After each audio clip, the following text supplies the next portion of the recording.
The Wazirpur industrial estate on the outskirts of New Delhi is a warren of tiny Dickensian-style industrial workshops housed in aging buildings. It's a far cry from the high-tech software parks that underpin India's image as a rising economic superpower.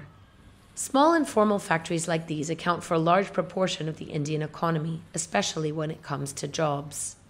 Now, India's economic growth is faltering, down to a 3-year low, and it is companies like these that are being hit the hardest.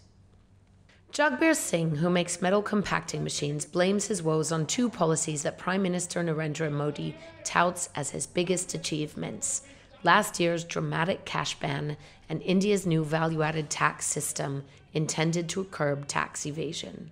नोटबंदी और GST से धंधा तो खत्म है, 10% है। 10% मानो 90% खत्म, 90% धंधा गायब। पहले पूरा 100% काम था, भरपूर था, 12 आदमी काम करते थे, आज 3 आदमी काम करते, 10% काम है, 90% गायब है। 5, 4, 5, 6 मशीनें तो बेच ही लेते थे 1 महीने में, अब 4 महीने बाद।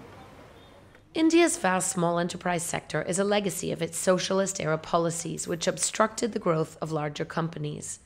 The result was the proliferation of unregulated informal businesses small enough to avoid the taxman's net. But economists say most of these antiquated operations will not be viable if they are forced to pay tax. A large part of Indian manufacturing takes place in businesses just like this. Tiny enterprises employing a handful of workers who carry out one small part of a long and complex production process.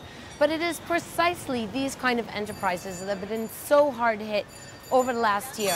First by November's cash ban, and more recently by the introduction of the complex value-added tax system.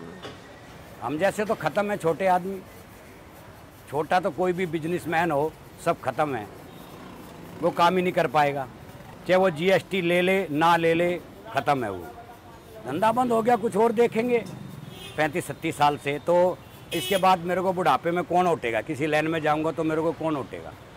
Small businesses are not the only ones struggling to cope with the new tax system. Larger companies also complain about confusing and frequent changes to rules and requirements, which they say is hurting business sentiment and acting as a drag on growth. The government wants to make too many changes in a very short span of time, and then they are not very sure about what they are doing. As a businessman, we are too busy in just following the system and making all the compliances instead of doing business. That is the reason I can see there's slump in the business from last 1 quarter. New Delhi dismisses their worries and expects growth to rebound quickly, while larger businesses also hope that difficulties will pass. But India's small businesses look set for a painful shakeout, and this is just the beginning. Amy Kazmin, Financial Times, Delhi.